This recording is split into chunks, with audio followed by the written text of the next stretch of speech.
ओम श्री गणेशाय नमः। श्री शिव महापुराणे सप्तमायां वायव्य संहितायाम् उत्तरभागे अथविंशोऽध्याय। उपमन्युरुवाच। अथ एवं संस्कृतं शिष्यं कृतपाशुपतव्रतम् आचार्यत्वेऽभिषिच्येत् तद्योगत्वेन चान्यथा।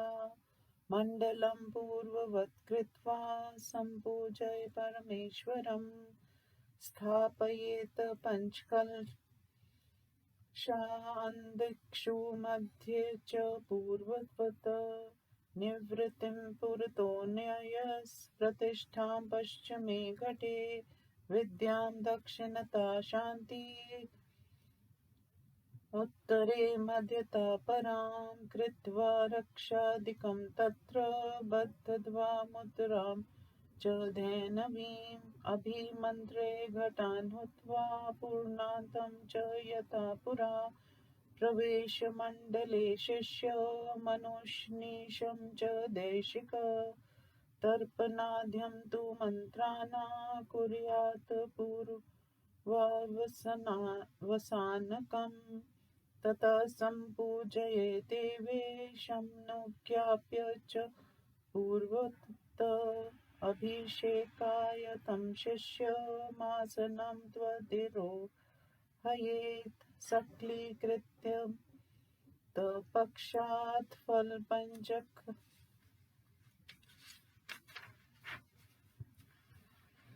रूपिणं न्यस्तमन्त्रतनुं बद्ध्वा शिवं शिष्यं सम्पर्ययेत् ततो निर्वृति कुम्भादिघटानुद्धृत्य वैक्रमात् मध्यमानताच्छिवेनैव शिष्यं तमभिषेचयेत्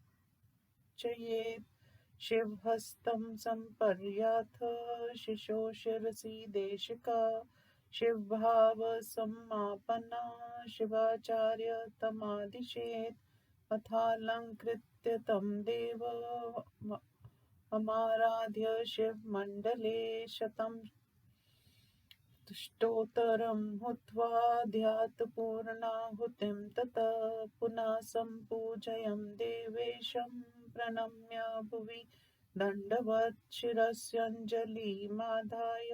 शिवं विज्ञापयेद्गुरु भगवन् सत्त्वप्रसादेन देशिकोऽयं मया कृतानुग्रहः तवया देवी दिव्याज्ञास्मै प्रदीयताम्। एवं विज्ञापये शिष्येन सह भूय प्रणम्य च शिवं शिवागमं दिव्यं पूजयेत् शिववद्गुरु पुनः शिवमनुज्ञाप्य शिवज्ञानस्य पुस्तकम् उभाभयामथ पाणिभ्यां दक्षिष्याय देशिकः सा तां मूर्ध्ना स्मादाय विद्यां विद्यासनोपरि अधिरोप्य यथा न्याय्यमभिवन्द्य समर्चयेत् अथ तस्मै गुरुदर्थ्याद्राजोपकरणान्यपि आचार्यपदवीं प्राप्तो राज्यं चापि यतोऽर्हति अथानुशासनं कुर्यात् पूर्ववैराचरितं यथा च शिवशास्त्रोक्तं यथा लोकेषु पूजयते शिष्यान् परीक्षय यत्नेन शिवशास्त्रोक्तलक्षणे संस्कृत्य च शिवज्ञानं तेभ्यो ददाच देशिकः एवं सर्वमनायासं शौचं क्षान्तिदयां तथा अस्पृहामनसूयां च यत्नेन च विभावयेत् एतत्मादिश्य त्वं शिष्यं शिवमुद्दास्य मण्डलात् शिवकुम्भनलादिक्षं सदस्यानपि पूजयेत् युगपद्याथं संस्कारान् कुर्वीत सगनो गुरु तत्र त्रयं द्वयं वापि प्रयोगस्योपदिश्यते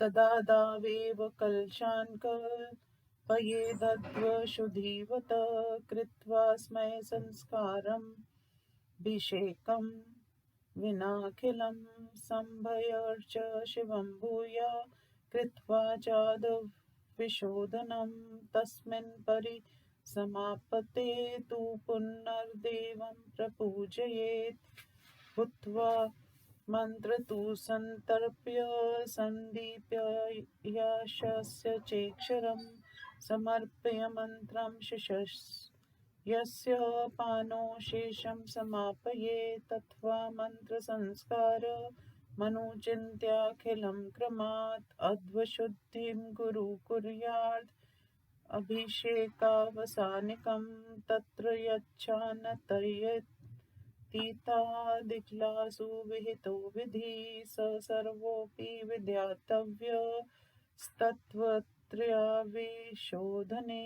शिवविद्यात्मतत्त्ववाक्यायं तत्त्वत्रयमुदाहृतं शक्तो शिवस्ततो विद्यात् स्यात् सत्त्वात्मा समुद्भवो शिवेन शान्तयेतित्थाद्वा व्याप्तस्तत्परा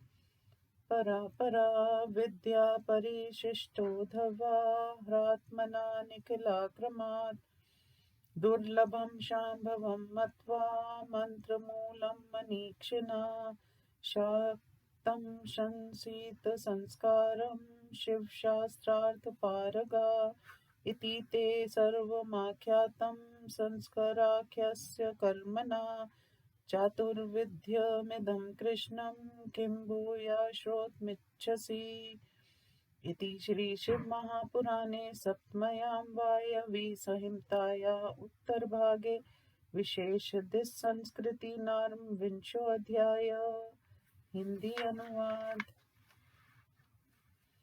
उपमन्यु ने कहा, इस प्रकार जब शिष्य सुसंस्कृत होकर पाशुपत व्रत करके योग्य हो जाए तभी आचार्य उसका अभिषेक करे, अन्यथा नहीं। पहले की भांति मंडल बनाकर परमेश्वर का पूजन कर 5 कलशों को 4 दिशाओं में तथा एक बीच में स्थापित करे। निर्वृति कला को आगे के घट में, प्रतिष्ठ कला को पश्चिम घट में, विद्या कला को दाहिने घट में, शांति कला को उत्तरी घट में और बीच के घट में पराकला को रखें। फिर रक्षा आदि कर्म करके धेन मुद्रा को बांधकर घटों को अभिमंत्रित करके पहले की भांति पूर्णाहुति पर्यंत होम करे। गुरु पगड़ी रहित शिष्य को मंडल में प्रवेश कराकर सब कार्यों के शेष होने पर मंत्रों से तर्पण कराए। फिर देवेश की पूजा कर उनसे आज्ञा लेकर अभिषेक के लिए शिष्य को आसन पर बैठाएं। बाद में उस पंचकला रूप शिष्य के शरीर को एकत्रित करके तथा उस मंत्र मूर्ति शिष्य को बांधकर शिव को समर्पित कर दे। तब निर्वृति कला से उन 5 कुंभों को क्रमश उठाकर उनके जल से शिष्य का अभिषेक करे। फिर गुरु उस शिष्य को शिवजी के हाथ में समर्पित कर उसके सिर का स्पर्श कर शिव भाव को प्राप्त गुरु उस शिवाचार्य को आदेश दें। फिर शिव मंडल में शिव जी को अलंकृत कर उनकी पूजा करके 108 आहुतियां देकर पूर्णाहुति होम करें। फिर देवेश की पूजा कर उन्हें दंडवत प्रणाम कर सिर में अंजलि लगाकर गुरु शिव से निवेदन करें, हे भगवान, आपकी कृपा से मैंने इन्हें गुरु किया है। हे देव, आप कृपा कर इन्हें देव्य आज्ञा दीजिए। इस प्रकार शिष्य के साथ निवेदन कर फिर प्रणाम कर शिव तथा दिव्य शिवागम की गुरु शिव की भांति पूजा करें। फिर शिव जी की आज्ञा लेकर गुरु शिव ज्ञान की पुस्तक को दोनों हाथों से शिष्य को दे दें। वे उस ग्रंथ को सिर पर रखकर विद्यासन के रूप ऊपर रख दें तथा यथोचित विधि से प्रणाम कर उसकी पूजा करें। फिर गुरु उसे राजा के योग्य छत्र चंबर आदि भी दें। आचार्य पदवी को पाकर वह राज्य भी पा सकता है। अब वह पूर्व जनों द्वारा किए गए सदाचारों का आचरण करे, जैसे शिव शास्त्र में कहा गया है तथा जिसकी समाज में पूजा होती है। शिव शास्त्रोक्त लक्षणों से यत्न पूर्वक शिष्य की परीक्षा करके तथा उचित संस्कार करके उन्हें गुरु शिव ज्ञान दे। शौच, क्षमा, दया, अस्पृहा, अनसूया इन्हें स्वाभाविक रूप से प्रयत्न पूर्वक ग्रहण करना चाहिए। ऐसा शिष्य को उपदेश देकर मंडल से शिव का कुंभों तथा अग्नि का विसर्जन कर सदस्यों को भी पूजन करे, अथवा गुणवान गुरु एक साथ ही संस्कार को करें। वहां 2 या 3 प्रयोगों का उपदेश दिया है। उस प्रयोग के आरंभ में अध्व शुद्धि की भांति कलश स्थापन आदि करें। अभिषेक के बिना समय से के भी सभी संस्कार करें। अध्व विशोधन करके शिव की पूजा करें। उसके समाप्त होने पर फिर देव की पूजा करें। अग्नि दीप्त कर उसमें हवन कर तर्पण कर ईश्वर की आज्ञा लेकर शिष्य को मंत्र देकर शेष कृत्य शिष्य के हाथ से कराएं, अथवा फिर सब मंत्र संस्कारों का चिंतन करके अभिषेक पर्यंत मार्ग शुद्धि को गुरु स्वयं करें। उसमें शांति तीर्थ आदि कलाओं में जो विज्ञान कहा है वह तीनों तत्वों के शोधन में करना चाहिए। शिव विद्या के आत्म तत्व नाम से प्रसिद्ध 3 तत्व कहे गए हैं। शक्ति में ही शिव को जानना चाहिए, उसी का ये आत्म स्वरूप प्रकट हुआ है। शिव से ही शांति तीत आदि मार्ग व्याप्त है, विद्या से शेष मार्ग व्याप्त है। ये सब कर्म से आत्म स्वरूप है। शिव के मूल मंत्र को दुर्लभ मानकर शिव शास्त्र के पारंगत विद्वान इसे शक्त संस्कार कहते हैं। हे कृष्ण, इस प्रकार संस्कार नामक कर्म के 4 भेद तुमसे कह दिए। इसके बाद अब तुम और क्या सुनना चाहते हो? इस प्रकार श्री शिव महापुराण में विशेष संस्कृति नामक 20वां अध्याय समाप्त। ओम नमः शिवाय।